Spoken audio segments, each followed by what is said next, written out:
Good evening, everyone. Welcome to CPPR's special live session on the analysis of the Union Budget 2024-25. I'm Manu Anajo, Senior Associate Research at CPPR. Joining us is Dr. D. Dhanuraj, Chairman of the Board of Trustees and the Chief Executive of CPPR. He is also one of the founding members of Center for Public Policy Research. Dr. Dhanuraj is a well-known panelist on primetime news on TV channels and writes extensively for news portals and magazines. And today, he will provide a detailed analysis of the 2024-25 budget. Welcome, sir, to this special live session.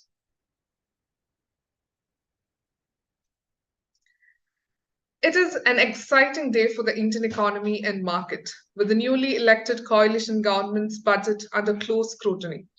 Finance Minister Nirmala Sitharaman emphasized on four castes, that is, poor, women, youth, and farmers in the budget, which she mentioned in the interim budget as well, signaling a continuation of the interim budget. Centre's capex spend seen at 11.1 lakh crore, unchanged from interim budget, and infrastructure spent at 3.4% of GDP. Budget listed out 9 priority sectors, namely productivity and resilience in agriculture, employment and skilling, inclusive human resource development and social justice, manufacturing and services, urban development, energy security, infrastructure, innovation, research and development, and next generation reforms. Before getting into detailed sector analysis, Dr. Dhanuraj, let me ask you your general comments on the budget given the political context of the country.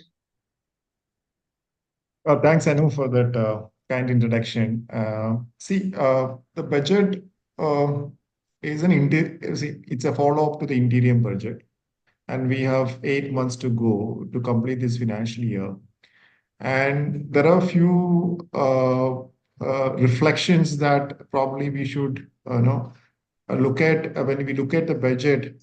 We should have some reflection on the recent political economy, and also what are those challenges in the international order, international geopolitics, and how this is going to affect India's domestic economy as well as India's relationship with the international partners. And I believe, few things that I observed in this budget. One, government, maybe this should be summary of the budget. I'm saying, government continues the way it has been, presenting their economic outlook for the last 10 years. Nothing much changed. Meaning, like what Modi 3.0 did in terms of retaining same ministers, same portfolios. I think the finance ministry had the same set of bureaucrats this time also who prepared the interim budget. This gives an indication that, from a political point of view, this government thinks that nothing much has been changed, even after the June 4th verdict, though they lost few seats and they are not a single party government or single majority party government. But at the same time, there are reflections regarding about their coalition partners, especially two major parties. They are supporting this government to cross majority mark. One is TDP and another one is JDU. And obviously, for some time, when I was watching the budget, I thought that this is not Indian budget; it's a budget for Bihar or Andhra Pradesh. Because considerable time was spent by finance minister discussing or presenting what is promised for these two states. I'm sure both the parties would be happy today. I'm sure there is no disenchantment or betrayal that they could say about this budget. Especially yesterday, there was a question about whether Bihar is going to be given a special status. And for me, the interesting part in the reply was that the minister has quoted 2012 decision. And who was ruling this country in 2012? It was UPA government was ruling this country. He said, there are certain there are ways you define or decide whether a particular state should be given a status or not, privileged status or not. And he was quoting from 2012. And continuing from that, today what government indirectly has done is they said we are not giving a special package because I'm sure it is also a difficult process if suppose they are giving special status to either of the states. Uh, Probably more demands will come from other states. So they indirectly settle the issue by announcing so many schemes, so many projects. And there again, one more observation I have is, many of these schemes she declared today, she emphasized that, who is the funder for this project? She said it's all from multilateral cooperation. Majority of them are coming from multilateral assistance, and government of India probably would act as a facilitator to get these funds. That is point number one. So, both TDP and JDU, their support, and the reality in the political economy is that they have to get the support. And probably indirectly, it is also giving a message to the opposition parties. If somebody is ready to come over here and we are ready to give you a special package in future. So we will definitely recognize you. We will definitely appreciate your support. And if you cross over, we will also give special packages to your states whom you represent on the floor of the house. Second point is unemployment is a key issue, and there are so many schemes, so many different ideas being presented, internship schemes, apprenticeship schemes, and then EPFO scheme. Basically, they're trying to deal with the unemployed youth, the employer, and also the skill development.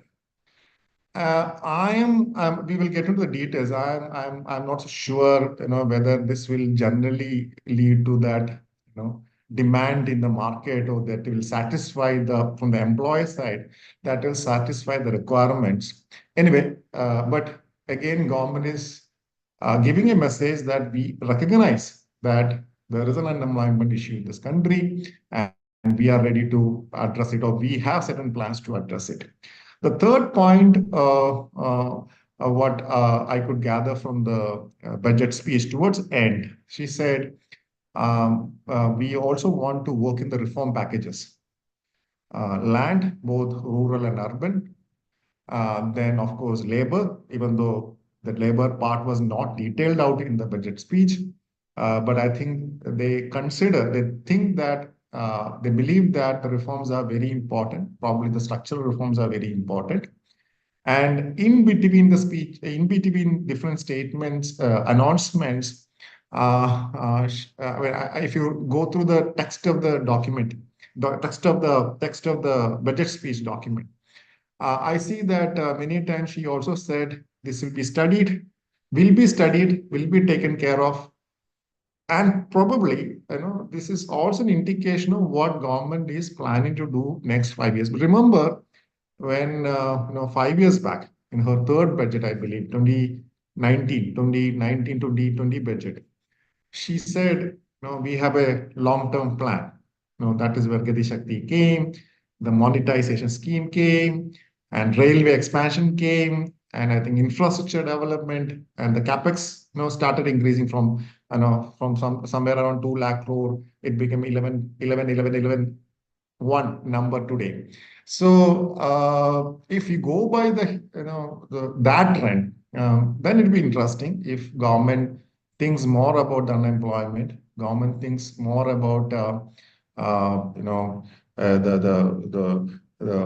how structural changes should happen in economy. And I don't think budget is the right place to announce all the structural reforms, but there is an indication that government is seriously thinking about. These are three observations. And for me, business as usual for the government. They are reiterating the point that business as usual, nothing much changed in this country. And we have the way we conduct business as the way we used to conduct business, but we are also ready to accommodate certain changes. And the final point I want to make is, Today only I realized that Andhra Pradesh belongs to east of India. No, I, being a South Indian, always believe that, Andhra is part of South Indian states, Andhra, Telangana, Karnataka, Kerala, Tamil Nadu.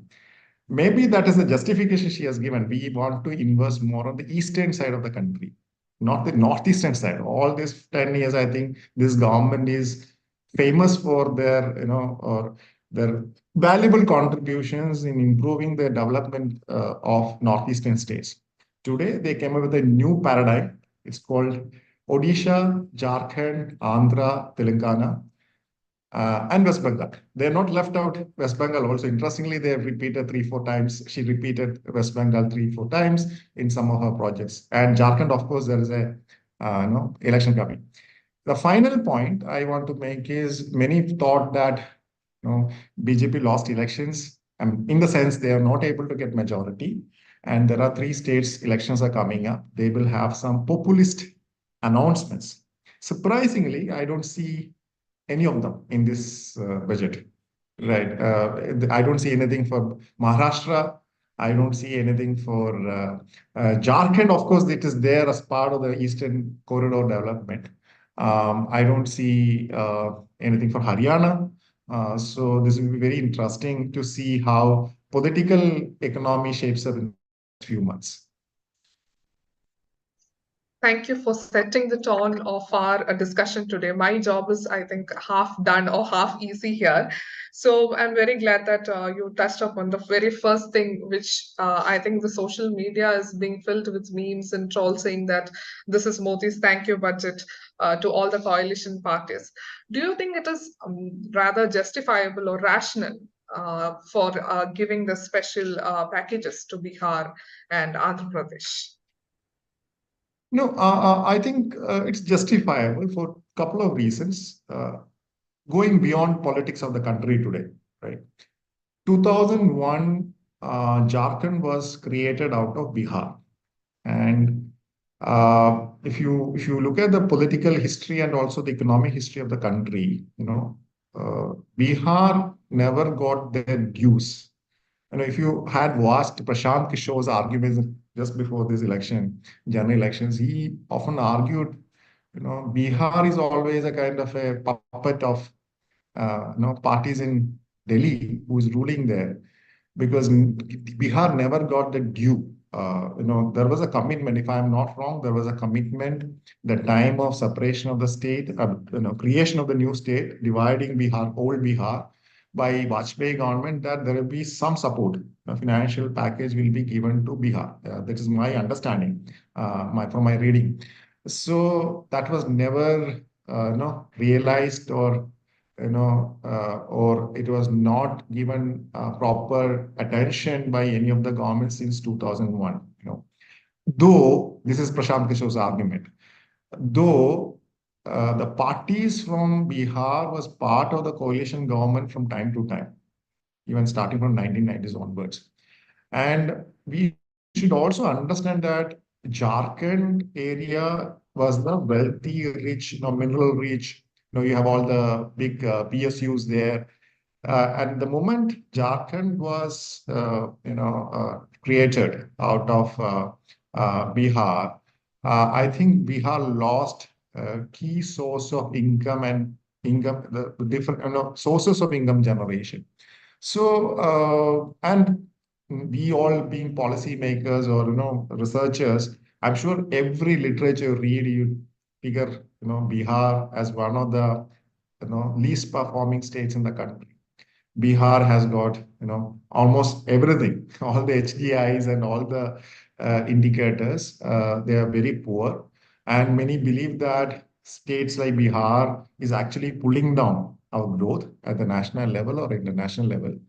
And as long as there is a qualitative, outcome from this allotment, I'm very happy about it. I don't want to club it with, Nitish Kumar is supporting Modi, and so Modi is actually giving back to Nitish Kumar.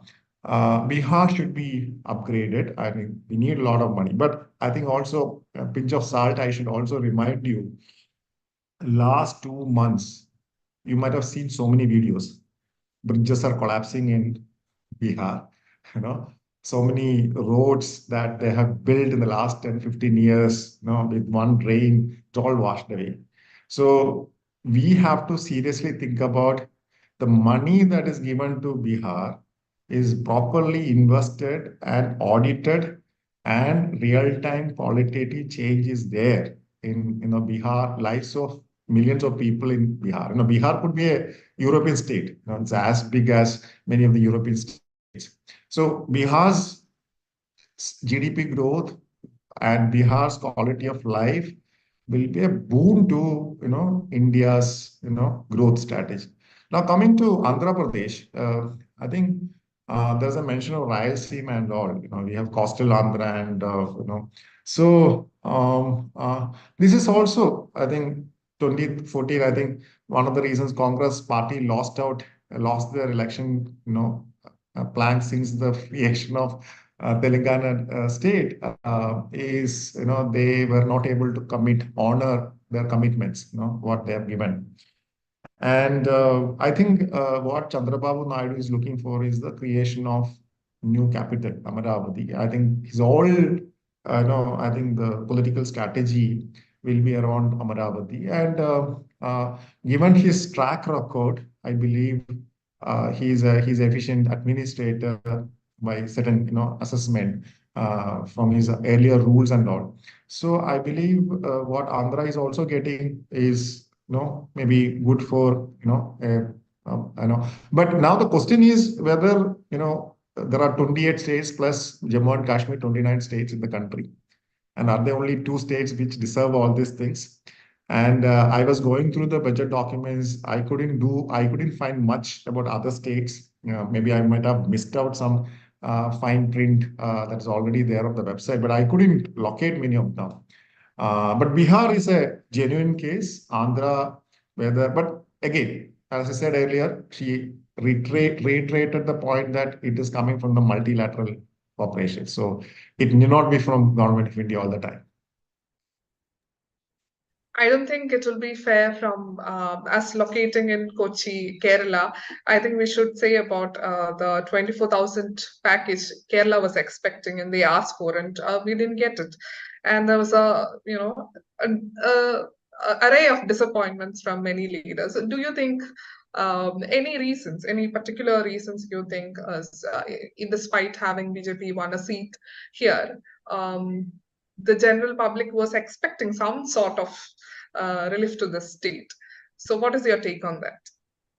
No, I don't want to go by what was there in the better speech, because I think if you if you followed Nirmala Sitharaman's budget the last many years, I think budget is becoming a budget. It is no more a big policy statement like what we used to have in the past. Of course, what as a finance minister can do is, she can say that, okay, I'm cutting down the taxes, duties, that I think she announced few of them, the custom duty on imported items, and some increase also with some other items. Otherwise, the budget becoming a big policy statement. I don't know whether we made a big hype around budgets all the time, but now I see the trend in the last many years. Her speech was very short. I think Kerala budget finance minister speaks for 3 hours, so 2 hours 50 minutes. Generally, on an average, I see 2 hours 45 minutes. Her speech today was less than one and a half of us, if I'm not wrong. So she was to the point, and of course, there are some political statements. I understand. She also making a point that Andhra and Bihar is getting their due share in the announcements. But I am sure there are allocations for government, but I don't think anything like she's not never announced. She has not announced any new train in the budget except one. Probably in Andhra, I see somewhere in Andhra and Bihar, there are two new corridors, railway corridor. I think railway was mentioned only one time in the speech. When she was reading out some announcements for Andhra, I heard her, mentioning some railway corridor there. Otherwise, railway is not there. I don't think she even mentioned defense. No, but now I understand that defense got some 6.2 lakh crore allotment. That is what defense minister has announced now. So I'm sure there'll be some announcement. She has not announced aims, not only for Kerala, for the country. But I'm sure some money is going here and there. Some part of there will be there. So maybe that discussion we can do only after getting the whole details of what Kerala has received. I mean, it's not like Kerala didn't receive it. I'm sure there is an allocation for every state. But what is new, where we demanded 24,000, of course, that is not there. But otherwise, what are the other new things that government of India is planning to support state like Kerala? We need to understand. And by the way, when I discussed Bihar and Andhra, I think I forgot to mention Odisha. So this is a corridor, they say. West Bengal, Odisha, Andhra. And in fact, Telangana is also mentioned, even though it is not ruled by BJP. Now, there's a Hyderabad, Bangalore corridor and Vizag, Chennai corridor. It's very interesting why there's a soft, you know, hand on, I mean, from their side to treat the Telangana state. And I am sure West Bengal, I don't know how much they got for that East of India development package. But it's also interesting they're mentioning these states in her text speech. So it's too for me. It's too early to say that we didn't get anything. We probably would have got it, but what was the expectation and what we got? Probably we have to go to the fine print again. Right. Let's move forward with our discussion. Especially, let's focus on the employment. As you rightly said, Finance Minister acknowledged the fact that employment crisis and employment is a great concern, especially for the youngsters. And she announced the Prime Minister's package for employment and skilling. So, do you think one of the key understanding of the Indian economy is that the economy is largely informal. So the government, in the budget speech, she announced a scheme, majorly four schemes. One was for 1 month's wage for first-time employees. The second scheme was on the job creation and manufacturing. So scheme CE was to support the employers. And the fourth scheme was centrally sponsored schemes for skilling. So with this 90% of informal employment happening, can we say that it is going to address the employment concerns of the country? I'm not so sure because initially I thought that 1 month wage is for 1 year. So I don't know what is an incentive somebody gets. If somebody is ready to offer me 1 month wage, I mean, somebody meaning government of India says like, I will give you 1 month salary. And that is also up to some 1 lakh rupees salary kind of job, right? So it's a very meager amount of money that the government of India is planning to do. But I don't know how that is going to incentivize an employer to go for a recruitment. Point number one. Second, they also discussed, the internship part. The internship part is like top 500 companies. I don't know whether these top 500 companies are public sector companies or private companies or those companies making money in the stock market. No idea. I mean, I meant to see that definition of those 500 companies. And she said these kids will get a real-time experience, a work experience, real-time environment. But I have a question here. This is for 1 year. I don't know. So internship for me, my understanding is that internship you do as a part of an education program. Which college or university in this country is ready to relieve a student for a 1 year internship with Infosys? If there's an opportunity, I hope. I actually strongly believe that instead of doing all this stuff, government should should raise a floating fund where these companies can absorb some of these people, and half of the money will come from government of India. And instead of what is the education level, they can simply train them. Maybe, for example, I say train them in coding. That is the latest job opportunity, right? But here in this case, 1 year and internship, that itself gives me, it's really confusing for me because it's called internship. It is not apprenticeship, right? It's internship. So how some education institutions, after the education, it's not more internship, right?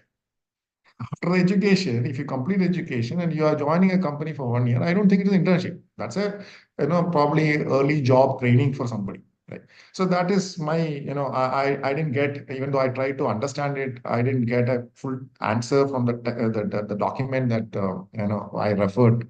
And third point, they also said in 5 years they are going to train some 20 lakhs, 20 lakhs kids, prospective employees. 5 years, 20 lakhs, that is 5 lakh per, I don't know, 4 lakh per year.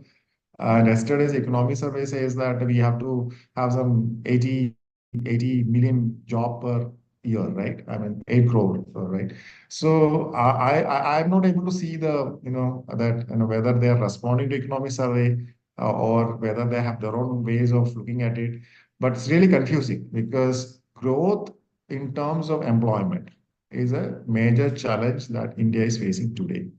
And whether these schemes announced, probably this will lead to more discussions, and probably next year, February, when she presents for no budget, probably we'll have more clarity. Maybe these are early, steps or ideas they are plotting. But as I said in the beginning, she said it's all 5 year, long-term planning. So I don't want to say that, okay, this is the first and last item they are trying to address employment opportunity. But for employment, as a policy person, I believe that you need a structural reform in the economy.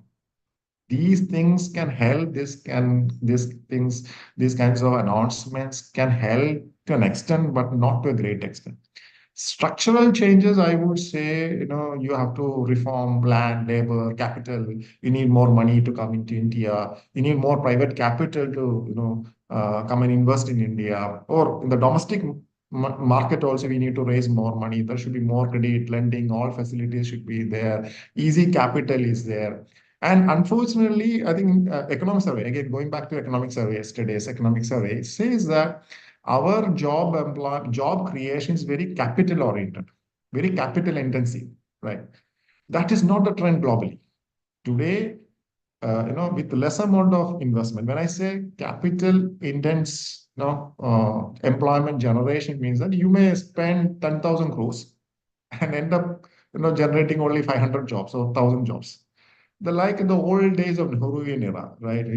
You have big capital, intense public sector undertakings, but over a period of time, I think people realize that this is not going to absorb the employable generation of the country, right? The work age group employment that is required, and same what we are continuing with now. I think I was going through one of the budget documents now, and says that they are going to put a lot of money for semiconductor design and everything. And I think they're allocating some huge money. I think some 50,000, 20,000 crores in the present budget document. And but my understanding that you may end up generating some 5,000 jobs in that. Right. So what we require is, like Raghuram Rajan recently wrote the book that he wrote recently. We should actually make up our mind whether we should, create jobs in service sector or whether we should create jobs in manufacturing sector. Because in manufacturing in India, we need a big challenge, big reorientation, and restructuring our economy.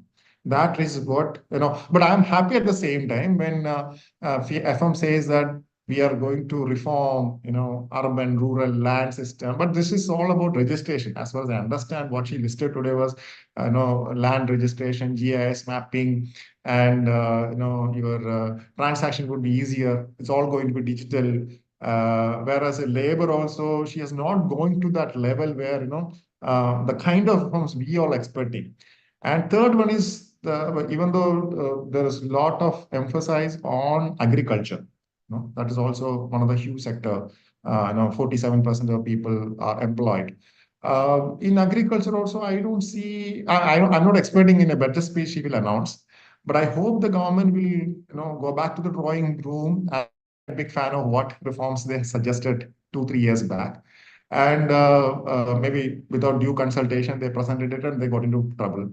So certain changes, certain reforms like that are required in this country today. Otherwise, you won't be able to, create 80 million or 100 million jobs every year, right? That is what is required. A lot of people are coming, and we have this demographic dividend only for 2045. If you go by the latest demographic report, by 2045, 2046, we lose this demographic advantage. So we have a very limited time. Reforms have to be pushed. And this government, in the first year, I believe in a coalition government, I hope by satisfying their coalition partners, giving them what they wanted. I hope there is a consensus they could build to bring those reforms. I don't think these announcements will be satisfying the need for reforms. One, second, it will satisfy also the number of jobs that will be created in the.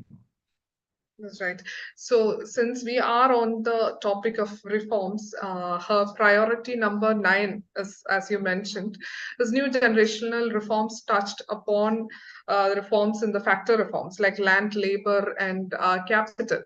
And she also made a point that a significant part of a 50-year interest-free loan is proposed to be earmarked to work with the states on a slew of reforms. My question to you is it a warning? Is it a condition?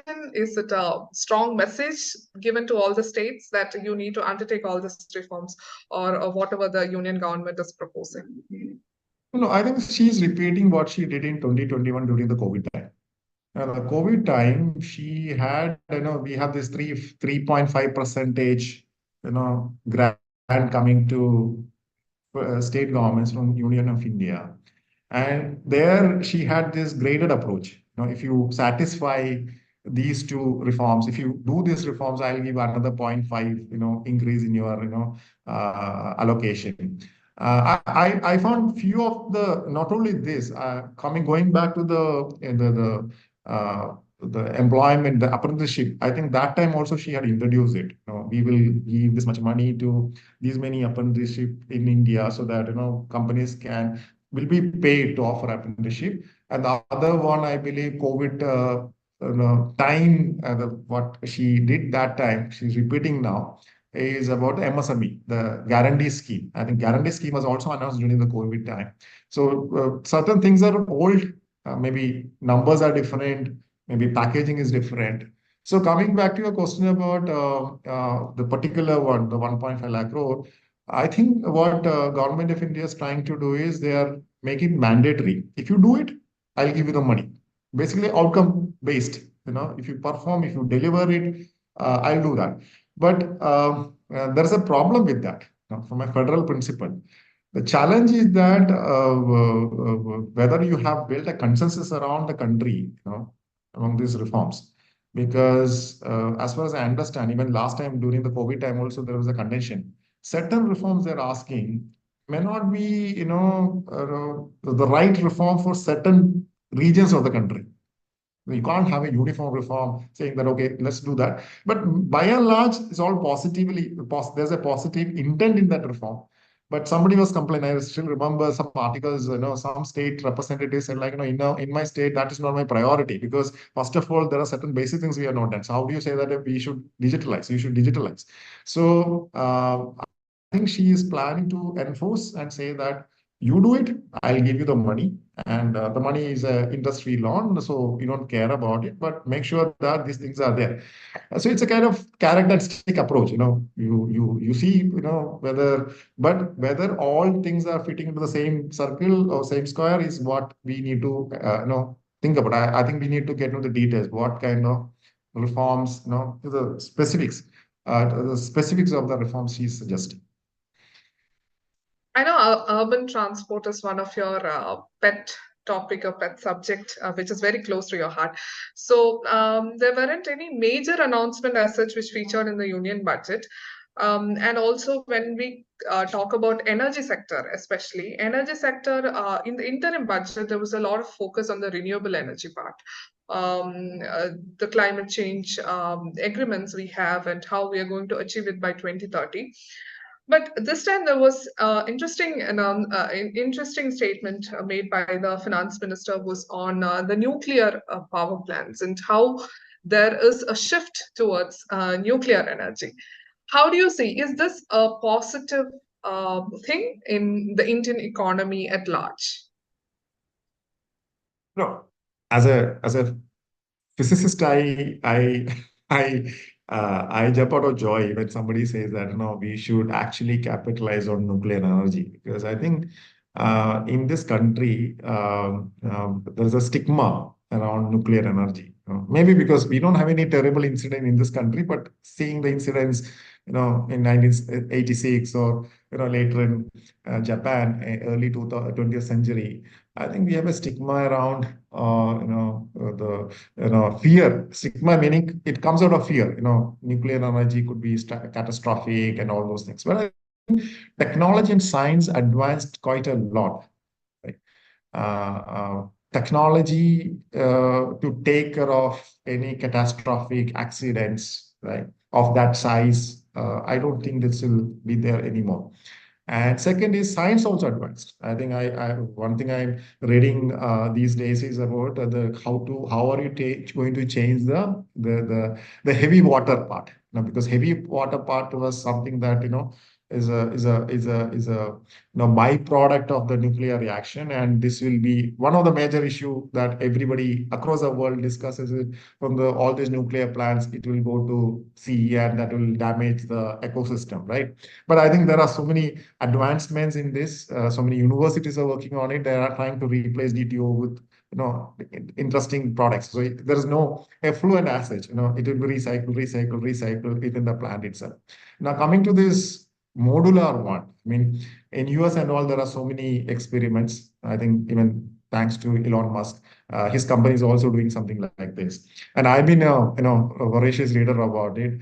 I think countries' requirement to meet energy requirements. It should be diverse. It can't be like hydro, it can't be like renewable, it can't be like hydrogen alone, because everything has got its own cost benefit analysis. And but nuclear is more efficient in terms of meaning, you put some money and with a smaller investment, the amount of energy that you are going to produce is so huge. So this is there in the discussion. I know personally I've been discussing this topic was discussed with some of our partners and ministry officials in the past. So this was in discussion for last few years. I'm so happy that this is presented today, and I hope this will be taken seriously because so the thing is when solar came, that came because of government push. Electric vehicles came because there was a government push. Right. Now, last 2 years, there's a push for hydrogen also. Right. But remember one thing, solar is the oldest technology among all this. Right. It's a time tested, a lot of experiments, a lot of advancements in science and technology, how to make sure that there's a safeguarding of nuclear energy. So I think I hope one day a modular nuclear I think it's called, she said, Bharat reactor. She has already given a name. So Bharat reactor, on a truck, comes to our neighborhood and plugs everywhere and gives us energy and they drive out. Right. That's actually the long-term plan of many of the companies. Just come, do it. There should be a storage space. So they will transfer the energy and you get the electricity. And it's like one truck driving around in your neighborhood, right? So that's a possibility thing, but I think with the emphasis on in this budget, research and development, I hope a lot of money goes into this research and development in India also, with respect to how to take it forward. And market participation is very, very important. And people might say that, okay, there are parties, international corporations, companies are interested in it, and there are so many other countries interested in India's nuclear market. So what? I'm okay with that because we need technology. We may have to import some technologies from time to time. We need more investment in energy, and nuclear is by and large is less polluting and and high yielding one. So it's an interesting. Good. So there are some questions from our audience. So I think some of the questions we have already discussed here, but now we have from KV Thomas, Mr. KV Thomas. He asked a question. What about the allocation of defense, which is only nominal or marginal as compared to interim budget? So would you like to take that question? No, see, that is what Rajnath Singh, Defense Minister, has tweeted that, from 5.94 lakh crore, budget has been increased to 6.2 lakh crore, if I'm not wrong. This is what I read just before this, program.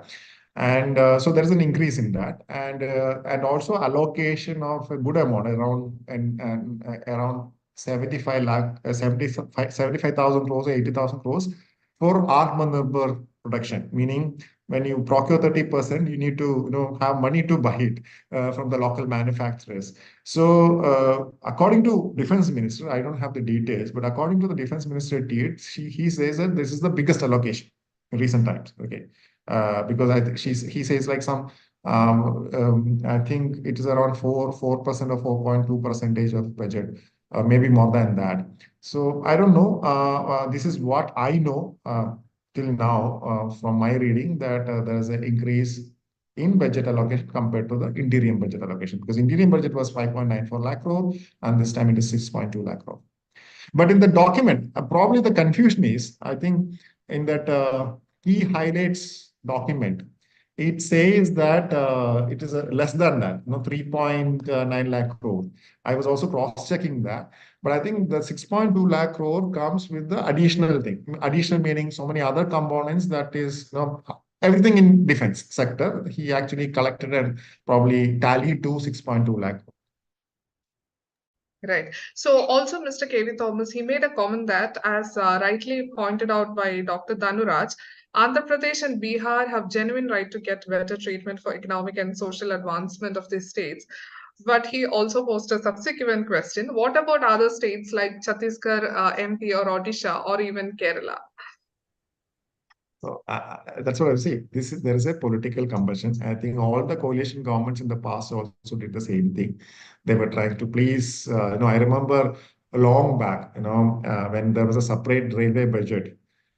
Generally the railway ministers are coming from Bihar or West Bengal, and because they are in a coalition government, they used to announce all the trains for West Bengal. I remember a railway budget where 21 trains were announced for West Bengal. Right.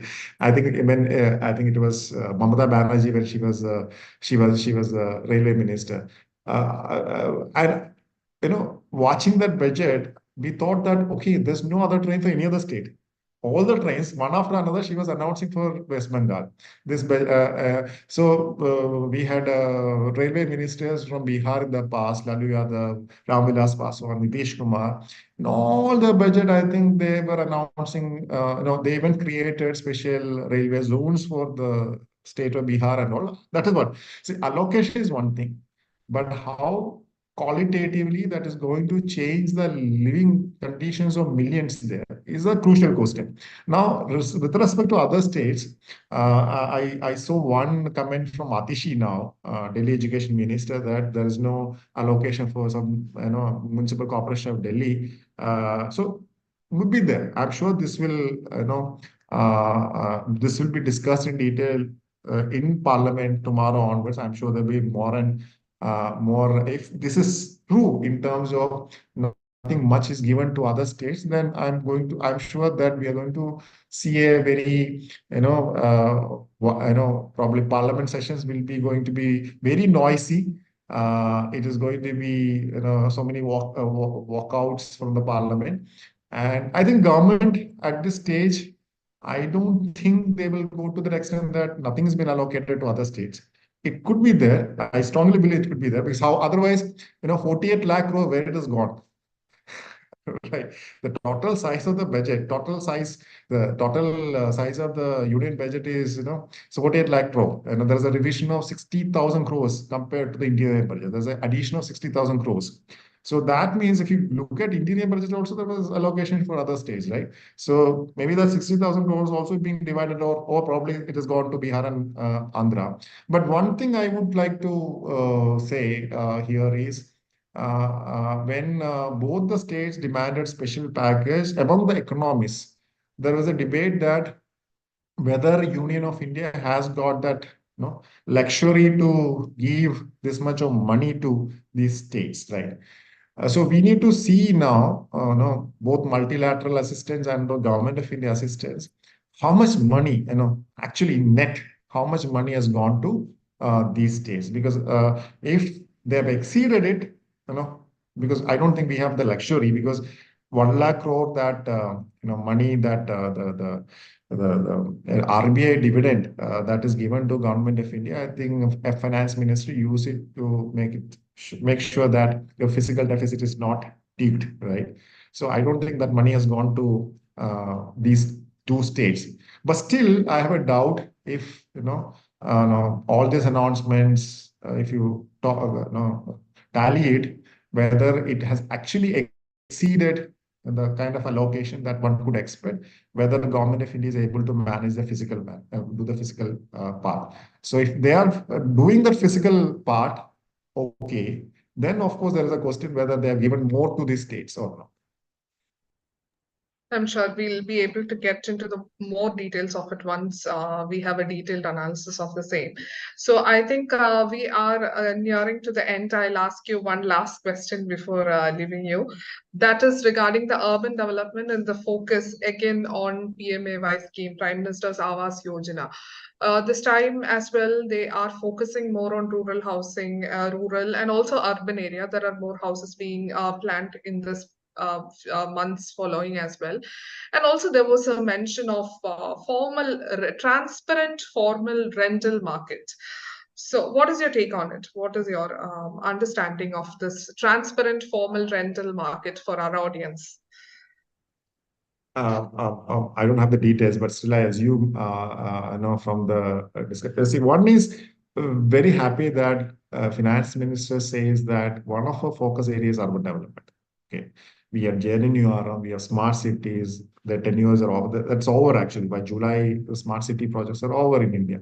So, still they're continuing the focus. Probably they learn from their, experience that we need to focus a lot more to do with the urban systems in India.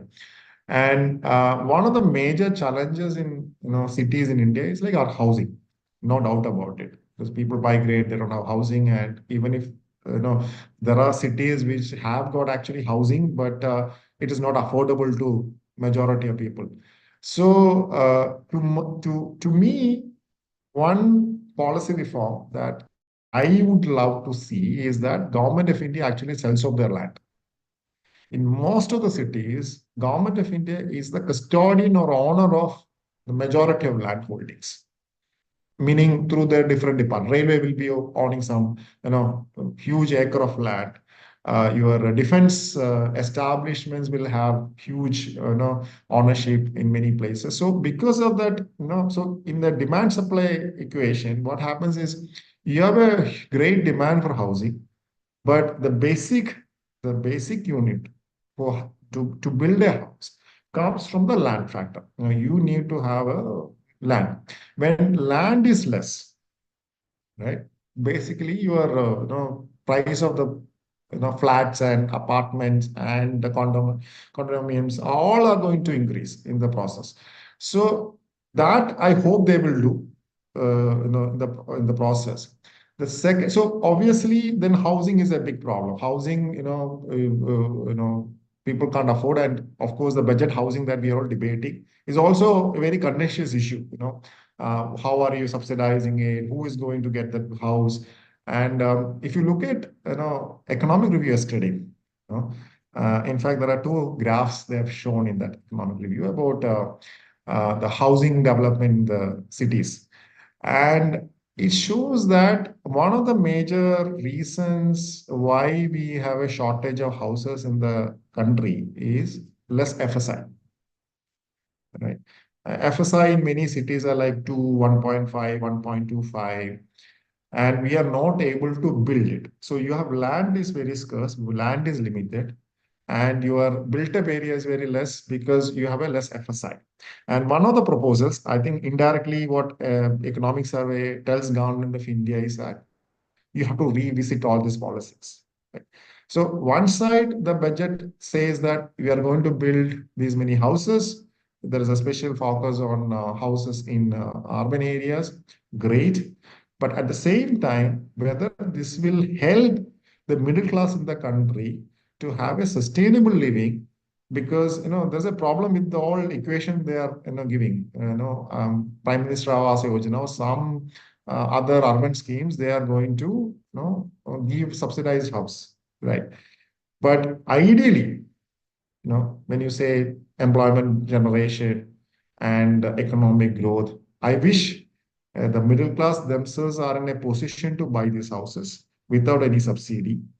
For that, you also have to make sure that you have affordable housing. For that to happen, you have to release so much of land that is with government of India. But adding to that, since we discussed unemployment, all this construction and infrastructure development, I believe, is going to develop, lead to a lot of employment. But the problem is whether it is temporary or it has got a long-term impact in the economy, meaning in terms of employment generation. The other one is we continue with the capex model of infrastructure development, but I think there's a time for us to evaluate what is the incremental output ratio from these investments in terms of how much value addition it is creating in economy, how much how your export growth is going to improve because of the better roadways and better port structure and all. So these are all questions that I don't think finance minister can answer in a budget speech, because these are all coming from different departments and ministries. But in the long run, I believe, medium term, I think we need to revisit some of the policies, and that can only help you to sustain 7.2 or 7 percentage or 8%, 8.2% she said today at the last quarter. So it requires restructuring of economy. And my final comment would be, what government of India thinks, or I believe, why should I rock the boat which is sailing very smoothly, right? We have around, on an average, 6.5 to 7%. Even economic review gives a band, okay, 6.5% to 7%.